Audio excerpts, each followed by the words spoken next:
We all are using supraglottic airway devices like LMA in day-to-day practice, and we know it is a game changer for the difficult airway as well as routine airway management. So today, let's delve into the world of supraglottic airway devices, preferentially LMA. So supraglottic airway devices like LMA, these devices are inserted above the level of glottis. They are used to ventilate and oxygenate the patient and provide hands-free means to achieve gas-tight airway. So there is no need to intubate with endotracheal tube. Indeed, supraglottic airway devices like LMAs are intermediate between face mask and endotracheal intubation in terms of degree of invasiveness and anatomical position. Various supraglottic devices are available like LMA, CombiTube, laryngeal tube. LMA is first developed by Dr. R.K. Brain, and first successful commercially available supraglottic airway device is LMA, which is classic LMA in 1988. Supraglottic airway devices are classified according to their special design and safety and functional features. First generation LMS have simple airway device. It is having only the airway tube and not the gastric drain tube. It is ventilating with low pressure pharyngeal seal. It may or may not protect from aspiration. Examples are classic LMA, flexible LMA, or LMA unique. Second generation LMS are more specifically designed. Their design is more anatomical, so there is less skill required for their insertion, or they are easy to insert. They ventilate with high pressure pharyngeal seal. They have the gastric drain channels, so there is reduced risk of aspiration with their use, and they are more efficiently used for ventilation with high pressures. Examples are Procil LMA, Supreme LMA. Third generation are more recent in their features. They are cuffless, having two drain tubes, small ball, for example, Buska mask. Advantages of supraglottic devices or LMS over endotracheal tube are these are less invasive, minimum skill and less time is required for insertion. They are having less sympathetic stimulation, so they are useful in mostly in cardiac patients. They are well tolerated in lighter planes of anesthesia, decreased chances of sore throat, less neck and head movements are required, so they are useful in cervical spine injury patients or head injury patients. They are used as rescue devices in cannot intubate, cannot ventilate patients. The advantages over face mask are hands-free ventilation. They are more secure and reliable means for airway maintenance, less dead space, and decreased gastric insufflation. Disadvantages of this LMA are over endotracheal tube. They are less protecting from aspiration when compared to endotracheal tube. They are not recommended for patients with poor lung compliance, patients with restricted mouth opening. Instead, fiber optic intubation is more preferred. Repeated checks of cuff and placement during use are required, and dead space is more. But these disadvantages are not with the newer second generation or third generation LMS. Disadvantages over the face mask are incidence of sore throat is more skill is required for insertion, time consumption is more for preparation and insertion. Criteria for ideal supraglottic airway devices: they should have efficient seal of upper airway during spontaneous respiration and intermittent positive pressure ventilation. They should offer low resistance for ventilation, protection of subglottic airway, less airway morbidity, shape, material, and curve position should be acceptable to the oropharynx. Second and third generation are more reaching toward the ideal supraglottic airway devices. Then the question arises how to use LMA. There are indications of LMA. It is used as an alternative to endotracheal intubation during general anesthesia. For example, in professional singers and cardiac patients, where we have to avoid the vocal cord manipulations and decrease sympathetic overstimulation, as it offers the same purpose. Difficult airway, it has a principal place in difficult airway cart. It can be used as rescue devices in failed intubation and ventilation. Cannot intubate, cannot ventilate patients. It is used as rescue device while preparing for cricothyrotomy. During CPR or other emergency conditions, less skill and less time is required for LMA intubation. So even the paramedics can use in such emergency conditions. It is used for conduit for intubation. Specified devices like intubating LMA or blockbuster LMA are to be used during this. It is also used as a bridge to extubate, like in Bailey's maneuver. Here we can replace the endotracheal tube in deep plane of anesthesia with the LMA. It avoids the sympathetic stimulation. Also, awakening is smooth with the LMS. Newer ones are used for endoscopic procedures, transesophageal echocardiography, or endobronchial procedures. The 2025 guidelines of Difficult Airway Society includes the LMA in Plan B, the difficult airway algorithm, to oxygenate the patient and buy some time. Idea behind it is effective oxygenation through the supraglottic airway devices gives opportunity to stop, think, and communicate the next step with the team. The contraindications of LMA, the rods, this mnemonic can help us to recall the contraindications. R stands for restricted mouth opening and risk of aspiration. Being a bulky device, it is not useful in patients with restricted mouth opening. In patients with risk of aspiration, like diabetic patient, pregnant patient, in whom the gastric emptying is delayed, or emergency patients coming to casualty where the NBM status is not known, or the full stomach patients. Don't use LMA, use endotracheal tube instead. O stands for obstruction in upper airway due to tumor, abscess, or hematoma, or morbidly obese patients. D stands for disrupted airway, like in facial trauma patients, burns, or caustic ingestion patients. And S stands for stiff lungs, patients with poor lung compliance, like ARDS patients, better to use tube in such patients. So the selection of size of LMA depends upon the weight of patient. It doesn't matter the whether the patient is male or female. And if we are using LMA for the specific purpose like intubation, then specific LMAs are used, like intubating LMA or blockbuster LMA. Then comes the how to use LMA. There are some steps to use the LMA, like pre-use checks, pre-insertion preparation, methods of insertion, cuff inflation in confirmation of placement and fixation, maintenance, removal of LMA, and cleaning of LMA. We'll see one by one. Pre-use checks. Safety first. So every time you use the LMA, inspect it before use. The airway tubes are thoroughly inspected interiorly to see any blockage or any foreign body inside the tube. Flexing of the tubes is used to confirm if is any damage or some cuts on the tube. So don't use it, discard it. Now the cuff. Deflate the cuff thoroughly and then inflate with more than 50% of the volume recommended, and inspect it for the leaks, any physical damage to balloon, or any herniation or change in shape. Don't use such LMS. Then inflation line with the pilot balloon device, it should be inspected if it is loose or disconnected from the LMA. Then airway connector also checked prior to use, as sometimes it is very loosely fitted and it allows frequent disconnections with the circuit. Then the mask aperture is also seen. If it is blocked, it may obstruct the ventilation. These are the real pictures we inspected and found this detached cuff. There is also discoloration of the tube obstructing the internal view where some regurgitant fluid may obstruct the airway. Then pre-insertion preparation. Deflate the cuff thoroughly, lubricate with water-soluble jelly. Only the dorsal surface of the cuff should be applied. Pre-oxygenate the patient. Then patient head is positioned. Sniffing position as usual or neutral position is also recommended for insertion of LMA. Then the insertion methods. There are nearly 5 to 6 methods we use for inserting the LMA. Patient head position may be sniffing or neutral, and some prefer cuff fully deflated or some prefer with partial inflation. The standard technique, thumb technique, 180-degree rotation technique, left hand technique, and two user technique, and even the laryngoscopy guided. This is the standard technique of insertion. Here, hold the LMA like a pen. Put your index finger at the junction of cuff and the airway tube. The mask aperture should face forward and the black line to the upper lip. Press the tip of the cuff upward against the hard palate. Flatten the cuff against the hard palate with the index finger. Gently push the LMA backwards and downwards, but never force it down. Advance the LMA into hypopharynx until the resistance is felt. Now hold the LMA with the other hand and press it slightly down and remove the index finger. And now inflate the cuff. Another technique is thumb technique. These two techniques are mainly used for the classic LMS. Newer LMS don't need this technique for insertion. The thumb technique is used when we don't have access of patient's head from behind. We can stand on the side of the patient. LMA is held with the thumb in place of index finger, and it is advanced to the fullest into mouth until the resistance is felt.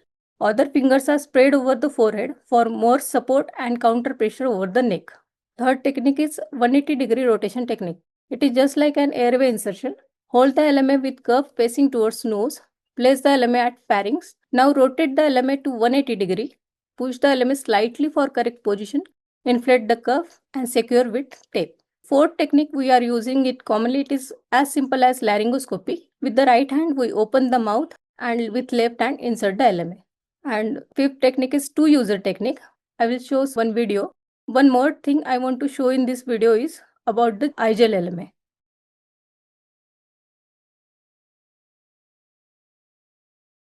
So first user opens the mouth wide and second slide the LMA into the mouth.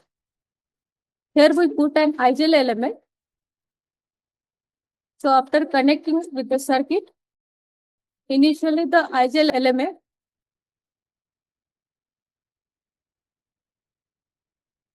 we have to reinsert. Initially the iGel element shows simply, but we should be patient for this time and don't put the LMA out. After heating with the body temperature, LMA gets swollen and takes anatomical shape, and then it takes over guiding position. This is your nice photograph. After confirming with the auscultation, we fix the LMA. Unlike endotracheal tube, we fix it in the midline. Now comes the cuff inflation after insertion. Don't hold the tube while inflating the cuff. Inflate the cuff up to 50% of the recommended volume for that LMA. Cuff inflation pressure should be less than 60 centimeter of water. This is to avoid the airway trauma due to necrosis or high pressures, and further complications should be avoided. Signs of proper placement are slight upward movement of the tube is seen, oval bulging at the front of neck due to the inflated cuff. There should be no link in the oropharynx. Black line should be facing the upper lip. So always there is written format over the LMS which gives complete information about the cuff volume and the amount of air required for the cuff inflation. But iGel LMA is having a non-inflatable cuff. It softens after the body temperature when inserted and it gets the anatomical shape of the hypopharynx. So this picture shows the LMA in position where the tip of cuff rests over the upper esophageal sphincter. The aperture faces the laryngeal inlet. The upper part of cuff rests below the base of tongue and the cuff is in the hypopharynx. Now the confirmation of placement.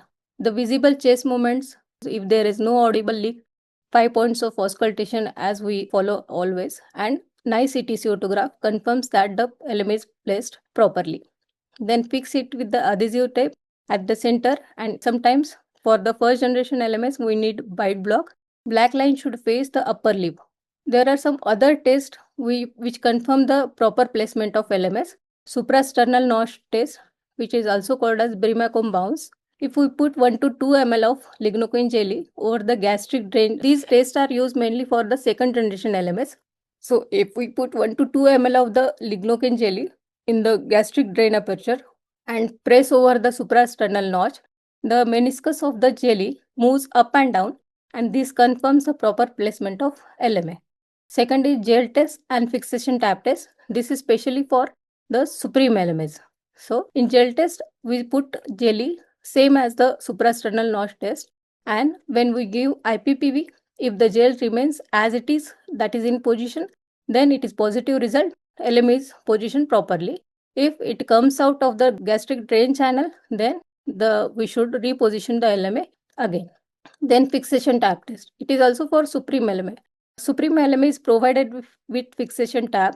The distance of fixation tab with the upper lip should be 1 to 2.5 centimeter. If it is less than 1 centimeter, then it suggests the LMA is small in size for the patient or it is not properly placed. Or if it is more than 2.5 centimeter, then we put an bigger size of LMA. So change the size of LMA, and it is also a clinical judgment. Then another test is easy passage of gastric tube. This confirms the proper placement of LMA. USG is also used for confirming the placement, and the final and most accurate is fiber optic scope. Maintenance. As in anesthesia, we are mainly dependent upon maintenance. Repeated checks of cuff pressure are always required during the general anesthesia. Any leaks audible or visible on ventilator should be checked. If there, then deepen the plane of anesthesia or find the cause. Displacement or malposition of LMS due to patient movement or increased airway pressure with decreased lung compliance in surgical procedures like in laparoscopic procedures, they should be checked. Then comes the removal of LMA. Remove LMA either in deep plane of anesthesia or complete wakefulness with recovery of airway reflexes. Every time avoid the lighter planes of anesthesia because there is increase in oral secretions, coughing, gagging or laryngospasm, increased incidence of gastroesophageal reflux and sympathetic overactivity causing hypertension and tachycardia. So remove only in deep plane or after complete wakefulness. Deeper planes are more preferred in pediatric patients to avoid airway complications, and they are also useful in some neurological procedures, ocular procedures, or some cardiac procedures, or in cardiac patients to avoid sympathetic overstimulation or extubation response. They also provide less damage to LMA as patient is not biting that time. This is beauty of LMA. Patient is removing the LMA by self. This is cardiac patient with low ejection fraction, diastolic dysfunction, and he has undergone recent plastic. He was on antiplatelets. We needed to be general anesthesia to obstructed inguinal hernia. छान काढून टाका चला काढा काढा आता झाले So throughout the procedure and even after the removal of LMA, patient is damn stable. Now comes the cleaning of LMA. The lifespan of LMA is increased with careful use and proper cleaning practices. We can clean it with warm water, soap water, diluted soda bicarb, pipe cleaner brush, and autoclave. Take care that cuff should be protected from water. Now the complications of LMA. Sore throat is the commonest complication, but incidence is less than that of endotracheal intubation. Injuries to intraoral structures, they are due to malposition and excessive intercuff pressure. Then arytenoid dislocation, hypoglossal nerve injury, or lingual nerve injury. These are rarest, but they are there. Then laryngeal spasm. So if we encounter with laryngeal spasm, don't remove this device, but find the cause like secretions or lighter planes and treat the cause. LMA is not without troubleshooting. We face many difficulties during the LMA use. So there are difficulty in insertion or resistance. These are avoided with finding the cause and problem solution. Then if we find the cause, tackle like that only. Difficulty during insertion with, then ensure proper lubrication, ensure size of LMA, depth of anesthesia or position of patient and correct it. If tongue is bulky and offering the resistance to insertion, then insert the LMA from the side of the oral cavity and then rotate to the center. Second is air leak or poor ventilation. Again, ensure the cuff inflation, mask position or size of mask and correct it. Airway obstruction is sometimes encountered with the LMA insertion. It may be due to the epiglottic dropping over the aperture of the mask, or it is diagnosed by high airway pressures, poor O2 saturation, or no breath sounds. Then confirm the position. Some micro adjustments of LMA position can do and correct it. Fourth is inability to pass gastric tube. Larger tube used, malpositions of LMA or ill-fitting LMAs can make these problems. So again, see the cause and correct it. So these are first generation LMAs, LMA Classic, LMA Flexible, LMA Classic XL. Again, AMBU LMA, LMA Flexible. These all are having only the airway tube. Also, fast track LMA is in the first generation LMA and C track LMAs. Second generation LMAs are LMA ProSeal, iGel LMA, LMA Supreme, Gastro LMA, and Blockbuster LMA. So this Gastro LMA is having specialized design. It is having protective bite block, having cuff pilot technology, which offers continuous measurement of the intracuff pressure during the procedures. It has 2 channels, airway tube and endoscopic channels. And this third generation LMA is Buska Mask Airway. It is available in single-use or reusable devices. It is having non-inflatable cuff, but the cuff inflates with IPPV, so offers more protection. The cuff has lateral side channels for secretions, elbow connector for suctioning, inbuilt bite block. 4 sizes are available. These are color-coded with 15 mm connector. So my take-home messages are some tips and tricks for the safety and effective use of LMA. Never force the LMA into mouth. Some problem, straightway remove and reinsert. Proper selection of patient except in emergency. Proper size selection of LMA. Always choose one size larger to avoid overinflation of the cuff. Remove only after recovery of airway reflexes. Inadequate performance of LMA, then straightway go for the definitive airway. Thank you.